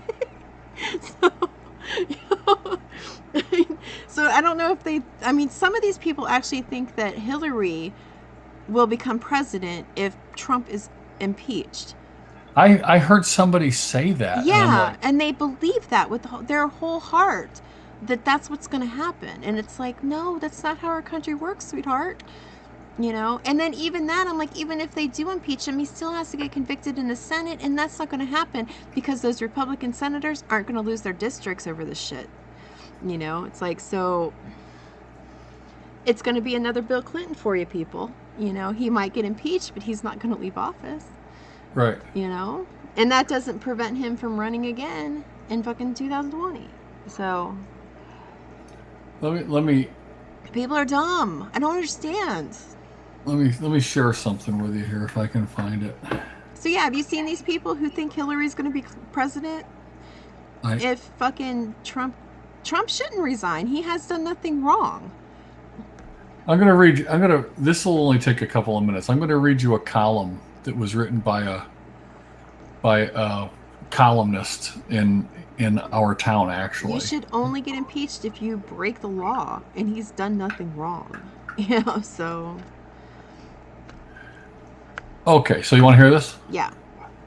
This is written by a columnist named Bob Lonsberry, who is a great writer.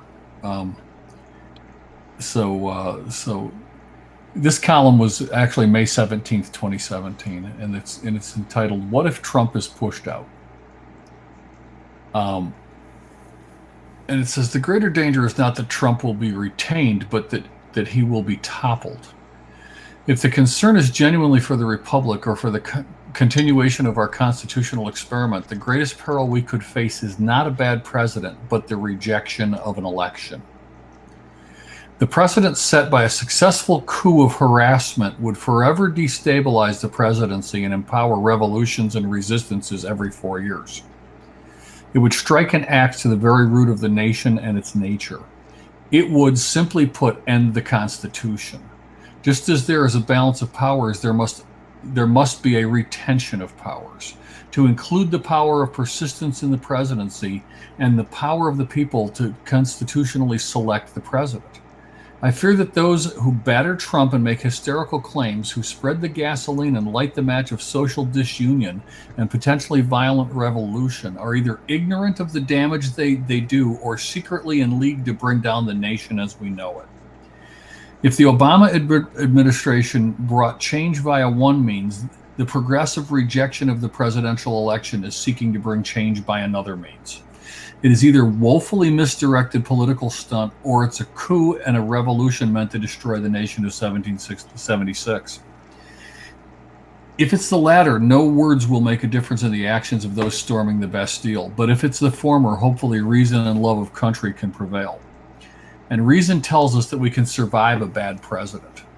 If Trump is the dolt and crook his harshest critics claim, if he is completely unsuited to the office, we must have our faith that our constitutional system will endure him, as it has endured such failed presidents in the past. Our ignorance of our own history makes us forget the presidencies and failings of men like James Buchanan, Franklin Pierce, and John Tyler. Andrew Johnson was inept. Ulysses Grant was surrounded by bribery and graft. Even John Kennedy was wildly compromised by personal indiscretion. Yet in each situation, the presidential weakness or venality, the Constitution and the commitment of people to both parties to follow it got us through. The Republic was preserved through the men running it. The Republic was preserved, though the men running it were failed. Chasing Trump out, clamoring for impeachment or election overturn is not primarily an attack upon him. It's an attack upon the Constitution which put him in office, and upon the suffrage and liberty of the half of the population that lawfully elected him. You're not taking down a man or a party. You are taking down a country, and you're doing it for partisan advantage. You may be proving George Washington's point that loyalty to the political party would surpass and endanger loyalty to the country and Constitution. The Constitution handles a failed executive and lost elections nicely. It hems a bad president in with checks and balances, and it offers a defeated party the recourse of a congressional election just 2 years away. Those are the tools the progressives should use in this situation. To insist on some extra constitutional outcome, some haranguing of the nation into upset and conflict, some manipulation of the press to create crisis and convulsions, is to force a permanent solution onto a temporary problem. You can have presidential elections repeatedly, but you can only break a country once. And chasing Trump from office, especially so quickly and so politically, will break the country. It will defy constitutional order, and it will disenfranchise some 150 million people. That half of the country whose political philosophy is closest to Trump's. Those people will react forcefully, potentially even violently, not riot, but revolution. And even if they don't, the precedent set will nullify any presidential election this country might ever hold again. If the example is that political activism and press manipulation can overturn a lawful election, then no election will ever be respected or accepted again. If the Democratic Party disavows a Republican victory and uses social disorder to negate it, then the losing political party in any national election will forever do the same thing. And America will stop being America. And maybe that's what they want. Maybe this is about undoing the uniquely American Constitution and its concept of individual liberty, and replacing it with the global progressive goal of collective governance and central socialist rule. Maybe it's about killing the beast so they can pick its bones. If so, they're going in the right direction. If it's not, we need to change course soon. Trust the Constitution, even if it put your opponent in office, even if it put Trump in office. I liked that it won't break an election, it'll break a country. Yeah. I like that line. And it's true. I mean, because it's like they don't even understand what they're asking for, and like right now, I mean, they're doing everything that they can to undo the Civil War. In 5 years, we won't be able to talk about the Civil War anymore. I mean, they're systematically destroying that, and just ignoring that it happened. And, so, and change is good. I agree with that, and I think that that's why we have elections every 4 years, because change is good. It's changed. Well, but socialism doesn't work. So. Let me say this. I don't think they're undoing the Civil War. You don't think so? You don't think so with the changing of the names and the taking down of the monuments and? Well, first of all, taking down of the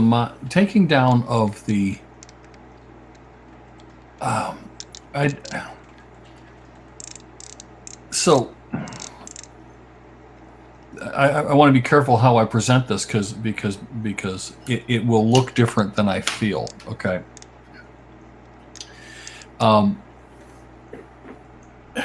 If you take down a monument of Robert E. Lee that was erected because the South considered him a hero, okay, that tends to perpetuate the nation divided. And there is no downside, in my opinion, to take down memorials honoring generals that led Americans to kill other Americans. Okay. But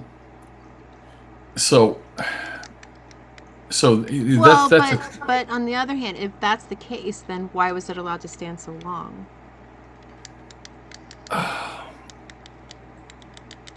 Nobody had a problem with it until recently, is what I'm trying to say. So, if maybe people had a problem with it and they didn't feel empowered to say anything about it. And maybe they had a problem with it and they didn't feel that it would be well received to say that they had a problem with it. Well, I mean, even look at the Dukes of Hazzard. Nobody had a problem with the General Lee. I loved that show. I didn't care if their car had a Confederate flag on it and was named the General Lee. I didn't care. I mean, it wasn't offensive to me at all, but now they can't even show reruns of the show. It wasn't offensive to you, but maybe it was offensive to a group of people that didn't feel empowered to speak out against it. Or maybe we lived in a world where people didn't get offended by stupid shit. Well, I believe that that you're probably right. Okay. But as long as people keep getting born and dying, then people will grow up with different sensibilities. Yes, that's true.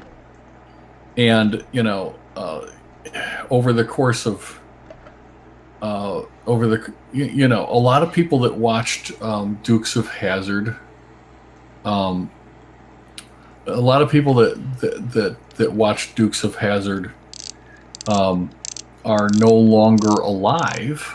Oh, I'm alive. I watched it for Roscoe. Right. Well, you are alive, but a lot of people that watched it aren't, and a lot of people that are, that have seen it on, on reruns weren't even born when it was out. But in their lifetime, some of these things have become distasteful. What flag? They said they bitched about the wrong flag. What flag? Are they supposed to be bitching about? I don't know what he's talking about. I don't know what he's talking about. Come back, Brimless. Come back.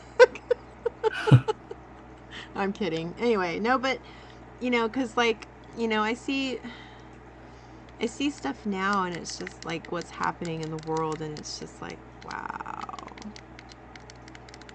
Oh, yeah. That's true. Brimless's glasses are not the American flag, are they? Brimless's glasses are the Confederate flag. I love Brimless's glasses. I think. I'm not sure of that. I thought they were the American flag. Okay, that's what I thought, yeah. Oh, they're Confederate flag. Okay. Anyway, yeah. I love them. I love the glasses. So. Yeah, but, I just think it's weird to see him wear a hat with a brim on it. It's weird. It's like... Oh, well, it's a brim with a solar cell, though. Yeah, I know, but still, it's weird. So. Pretty hard to put a solar cell on a brimless hat. It's still a brimless hat with a solar cell. It's got a thing on the front. It's got a solar cell on the front. It's not a brim. Hat. It's a brimless hat with a solar cell. There we go. Yeah, it's still a brimless hat. I think it's cool. I need to get one. But anyway, Noah's. But I just see I see like crazy shit happening. It's like, oh my god. What's that? I don't know. Like in Canada right now, I don't know how you feel about this, but they are trying to pass a law that states that if you are not pro LGBTQ, you could have your kids removed from your house, from your care.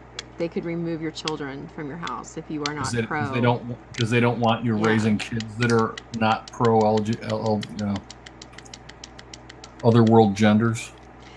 Well, yeah, and people applaud this, and it's like, you really want the government to tell you how to raise your children? You want the government to tell, you want the government, right now you can get arrested if you don't use proper pronouns. So, like if you mistakenly call someone something that they're not, they can arrest you for that. You can go to jail for that in Canada right now. So...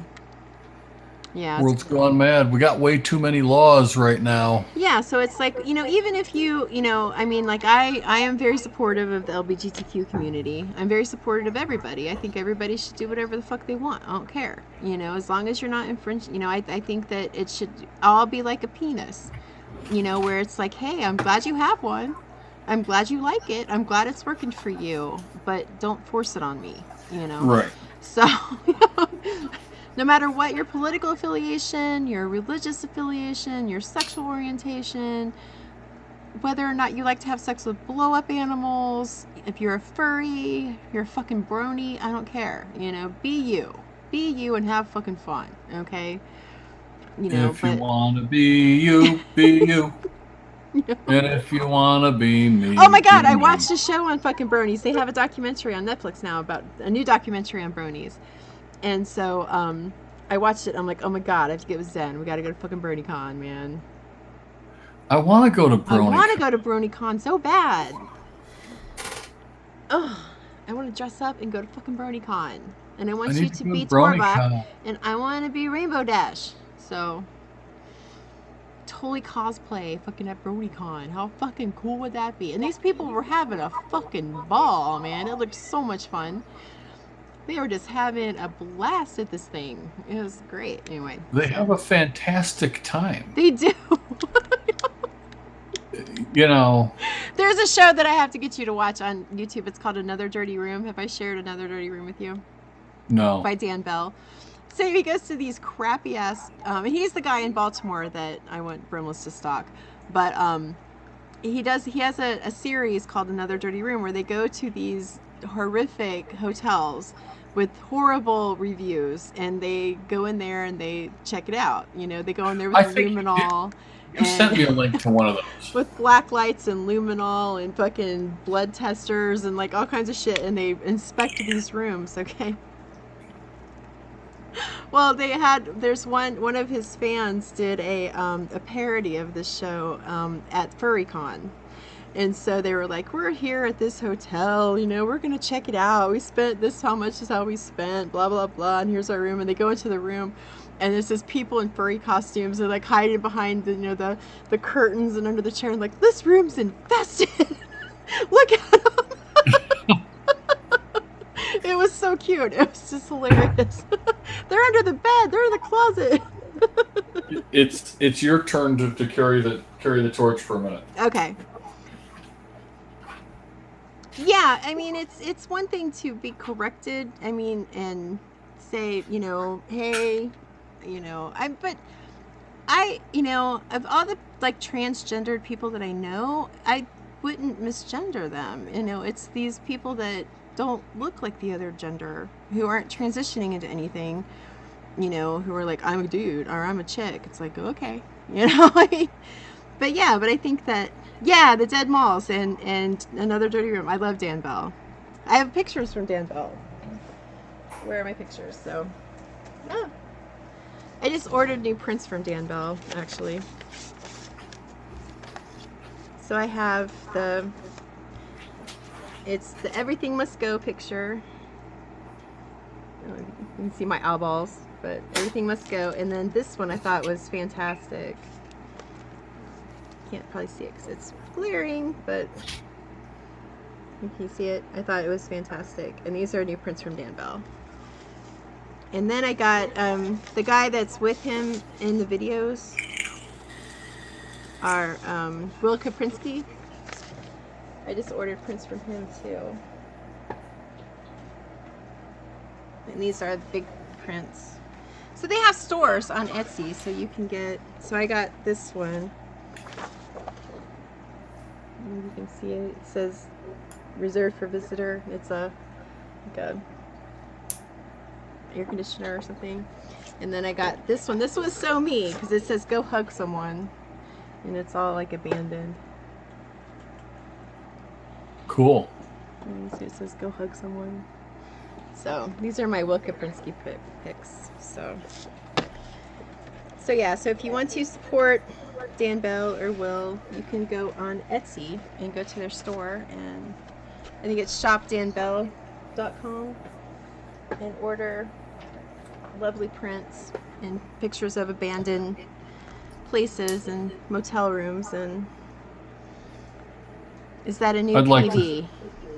I'd like to see them go to the hotel where VaporCon was held.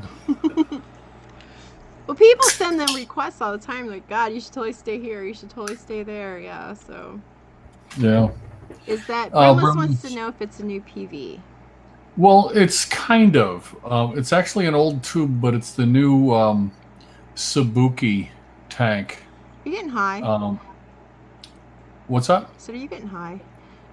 No, that would be the Rikeku. Oh, Rikeku, okay, yeah, sorry. This is a Z2 version of the Kabuki tank that takes the 0.7 ohm coils, and it'll run great on a mech. So this is my old. This tube is a couple 3 years old. This is the old custom shop. So I'm not sure if that's showing up there, but yeah, yes, I do have eyeball lights. So. Brimless said the last event was gross. What event was that? And I miss vape events. And what was gross? Yeah, I was thinking about that today. There's a lot of them coming up, and it's like I just don't even have that much interest in going. No, I miss the old ones. I don't miss the convention style ones. No, I don't like the convention style ones at all. The minute they put a pipe and drape and I can't see all the way across the room, I don't have any interest in being there. Yeah. I've decided that's my big delimiter. If there's pipe and drape making it so that I can't see across the room, Okaku. Oh, oh, okay. I thought that said Okaku. I'm like, oh my god, is there a new one? Sorry. What? Rukeku. The Rikaku is the Yeah. the wax atomizer. Yeah, that's what Brimless loves. Yes, he does. Oh, the last VaporCon? Yeah, I didn't go to the last VaporCon. I was going to. Something caused me to not be able to go. I can't remember what it was, but it was a last minute thing. I even had a table reserved.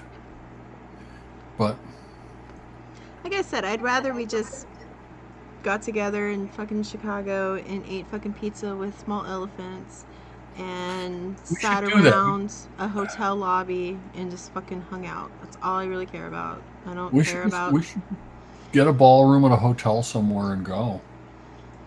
Because, I mean, how much is a ballroom? You know?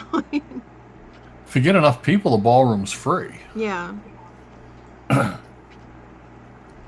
I would just love just to go and just hang out somewhere and just hang out and eat food and laugh and have fun with my friends, you know? Because that's really all I cared about, stupid vape meets anyway. So. Or like the very, very, very first Vape Fest, where it was just maybe 20 vendors in a little tiny ballroom in a hotel in the middle of fucking Virginia. You know, some rinky-dink little hotel, you know, and we just got together and vaped and fucking hung out and got drunk, you know, just talked all night, you know. It should just be a vape reunion. Yeah, you know. Just, you know, something that's... Because that's how we were able to swing free with the free ballroom, is we, you know, got the vendors to pitch in like $50 a piece or some shit, you know, and paid for the ballroom. Yeah, so, you know, most people have been threatening a vape cruise forever. I know. Who can afford it? Yeah. I can't afford a vape cruise. I can't afford a real cruise. If you want to vape on the, if you want to vape anywhere you want on the boat, you got to fill the boat. I can't afford a couple grand to go on a fucking cruise. I mean, shit. And plus, it's a week, you know. No, it doesn't have to be a week. It could be 3 days or 4 days. Who wants that? That's dumb. If you're gonna cruise, go fuck a week. Yeah. Yeah. Yeah, they have been threatening the vape cruise for fucking years. 4 years. I've heard about vape cruises. There's definitely going to be one next year, you know, for 4 or 5 years. You know, and it just doesn't happen. No. It'd be cool, though, but no. It would be cool. Absolutely. So, yeah. Anyway. But yeah. Yeah, it's, you know, the whole vaping scene is I'm pretty soured on it right now. I mean, I don't want to say I stopped caring because I didn't, but I don't know. It's just gotten out of hand, I guess. I don't know how to say it. It's gotten out of control. Out of control, yeah. But I'm glad to see some of the changes, and I've been keeping up with, you know, some of the legislation, and you know, some of the victories that we've had with the, some of the different things, and, you know, and I'm glad to see that there are still people who care, you know, and...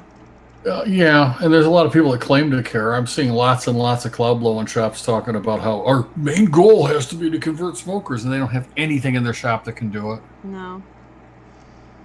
Nothing. So, well, they seem to think that because, well, there's that, they still have that belief that if you have a special coil or whatever, you know, you can vape 3 milligram and it's going to be the same as 18. And it's like, no, it's not. If you've been paying attention, there's a major swing towards high neck right now using the nicotine salts. Yeah. They're vaping 45 now. Oh, God. Makes my little 18 look mild. Mm-hmm. I vaped a little 45 today. It was fucking delicious. I gotta go get coils tomorrow. My little Chinese shop down the street was out. So. Oh, no. And I don't say that because they're like Chinese stuff. That's actual Chinese people. You know, yeah. So. Oh, I know what you're talking about. Yeah. And It's funny. When I came out with a Rikeiku, everybody criticized me and said you shouldn't have used the Nautilus coil and blah, blah, blah, and this and that and the other thing. And you know what's funny? At the time that I brought the thing out, there was, several dozen tanks on the market, and I chose the Nautilus coil for a lot of reasons, but the primary reason was because eGate, which is the company that owns Aspire, has never abandoned a coil, right? Yeah. Every tank that was on the market the day that my thing launched, with the exception of the Nautilus, every tank that was on the market, and I mean every one with the drop-in coil, you can no longer get coils for. Wow. But the Nautilus, you still can. I made absolutely the right choice.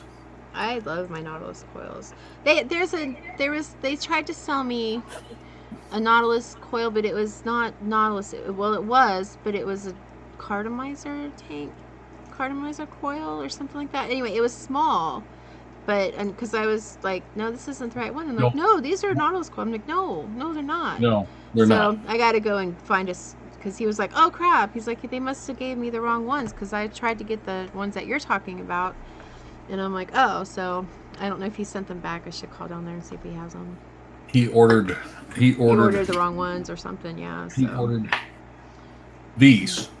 Yes, that. Yep.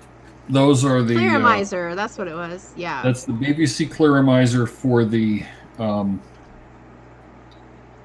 Aspire something else. It's not the Nautilus. The Aspire something else, yeah. Because he was like, oh shit. He's like, no, these are different. And I was like, yeah, they're not the right ones. And luckily he refunded me, so, because I didn't even notice it because I was changing it out and I just kind of blindly did it and wasn't even paying attention, And then I was like, oh crap. So I took him back down there, and even though I opened the box and took one out, he still refunded me. So I was like, that's nice. That's pretty cool. Yeah, that was nice of him. Because I was like, I just want to let you know these are the wrong ones. He was like, oh. So, yeah, that's cool that he did that for you, because they don't have to. Yeah, they don't have to. So, because I was going to go buy, a pack of the ones that I needed, so. But no, and he was like, oh crap, I don't have those. So he was going to order some. I think I ordered the wrong kind, or they sent the wrong kind or something. So, because he didn't even notice it himself. He was like, I didn't even notice that these weren't regular Nautilus coils. So. Did this 2 hours just fly or what? Yes it did. Well, we had a lot to talk about. We haven't seen each other in weeks. Months. A long ass fucking time. We haven't. So, are you doing anything this weekend, or are we still doing a show next weekend? You want to do a show, or do you got somewhere to go? Well, I got no place to go. Are you talking about for Father's Day? Yeah. I got no place to go. Well, I didn't know when your reunion was. No, the reunion's tomorrow. Oh, tomorrow. And the Father's Day thing, my dad lives in Florida. Well, it's my birthday next weekend, so. Nice. So yeah, my dad lives in Florida, and my son will come pay homage to me here. Nice. Yeah, I gotta find something to do for my dad. What are you gonna do for your dad? I don't know. I know he's going to California. I gotta find out when he comes back. So I don't know what I'm gonna do for my dad. Maybe I'll buy him breakfast. He likes breakfast. Everybody likes breakfast. Who doesn't like breakfast? I don't know. Weird people. We went to a restaurant in Buffalo Grove, Illinois. Can't remember the name of it. It's not important. And those guys, they were serious about making sure you never ran out of coffee. Nice. At breakfast, okay? They every freaking 3 minutes, they showed up at the table to refresh the coffee. Nice. It was some kind of fucking wonderful. That's like Durant's down here. It's this fancy restaurant down here, and they have like velvet walls and shit. It reminds you like old like gentleman's smoking club kind of red velvet atmosphere kind of thing. It's brilliant. I love this place.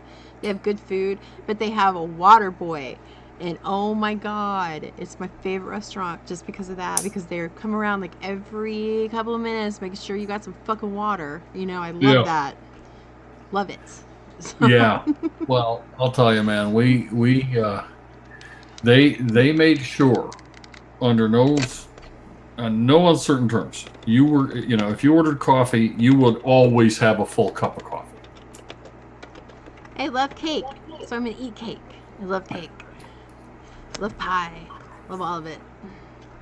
I made my family biscuits and gravy at my sister's house because my dad was like, "We make biscuits and gravy." I'm like, "Yes, I'll make you biscuits and gravy." Oh my God, I love biscuits and gravy. Do you do sausage gravy with the sausage and the gravy? Yes. Oh yeah. I make the best gravy in the whole world.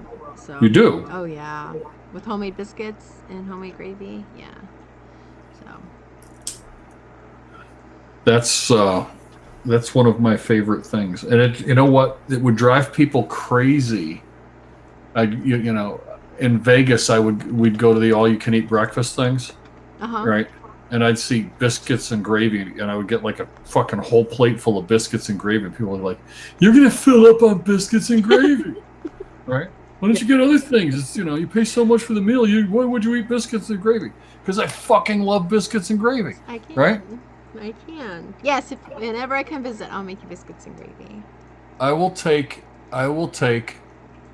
Hey, Annie's here. Annie's here. Annie, shoot me a text over the weekend so we can finish up that discussion that we started in private message. It's just the world got out from under me this week.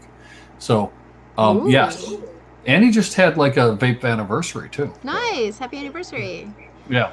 So anyway, I would go like to the Flamingo buffet, and I would put an entire layer of biscuits on the plate. In other words, cover the plate with biscuits, right? And then I would cover that with sausage, and then I would cover that with eggs, and then I would pour the gravy over the top of that, and then throw bacon on top of it. Right? That's biscuits and gravy. Yes, go you, Annie. Woohoo! Go you, Annie. You betcha. But yeah, that's anyway, I love that. I love it with eggs on it. So I made everybody biscuits and gravy, and then the next day my sister made French toast, and oh my God, it was so good. It was yummy. She made it with the big Texas toast, Texas toast, French toast. So nice. Good. Nice.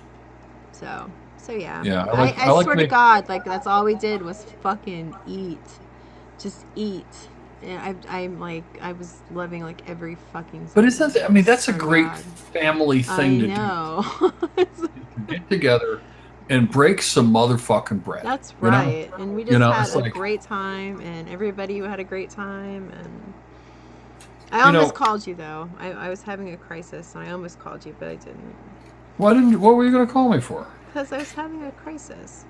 Well, what kind of crisis was I going to fix for you? Oh, I'll tell you later. All right, tell me later. It's a private crisis. Yeah, it's a private crisis. All right. So fair enough. Fair enough. Well, we've entertained through the course of the evening, some 7 or 8 people. But really the purpose of this is for Mal and I to get together and hang out, and the rest of you can join. And the rest of you can join us, and we can celebrate our friendships. I love this. I love that we do this. I do too. I've missed it. I really have, and I'm sorry I screwed up that one week. No, don't listen. I apologize. I can't count apparently. So. John Lennon said, "Life is what happens when you're busy making plans," and it's so true. And the thing is, we plan for this, and when it happens, it's great, and we can celebrate it. And when it doesn't happen, that's great too, because that means you got some stuff going on, and and that's cool, So I just figure, why the hell not, So it's cool. This is Pink Eye. This is my cat. So this is why she makes me look like I'm fucking some kind of suicide victim, but that's my cat. So. Who did you just call Raven? Corbin. Why did you call Corbin Raven? His name's Raven. Then why is she listed as Corbin? I don't know, but his name's Raven. His name is Raven? Yeah, and he's married to Castiel. So. Okay. And I don't know who a bastard is. But good morning. A bastard. Okay, I don't. That could be Barlow for all we know. It could be anybody. Oh, it might be. Is that you, Rock? No, it would be a grumpy bastard if it was Rock. Yeah, that's true. Watch it be him. A bastard. I love Anyway, those of you who tuned in late, we're just wrapping up here. But you can come back next week, same time. We will be back next week. We will be back next week. So the show starts at midnight Eastern Standard Time, which means that what that means is that we'll be on sometime after midnight. Professionalism. What do you expect? So yeah, I don't know why it changed it to a different thing. That's weird. I don't know. Maybe there was an update and I wasn't aware of the update because I haven't logged into XSplit. Listen, we haven't gotten the startup right yet. So why would tonight be any different? We'll work on that. Why? Why bother? I don't know. Why bother working on it? I don't know. It's what it is. What it is. Like anybody's here on time anyway. You know. Maybe Rod. Maybe Jeff. Yeah. We're not even on time for our own show. So. Miss you too. When you come into Phoenix, Brimless? When you gonna come see me?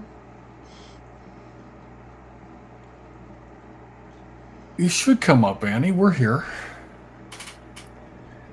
All right, so let's put the fuse out on this thing and. All right, so we'll see you guys next weekend. Bye, everybody. Thanks for joining us. Bye. And goodbye.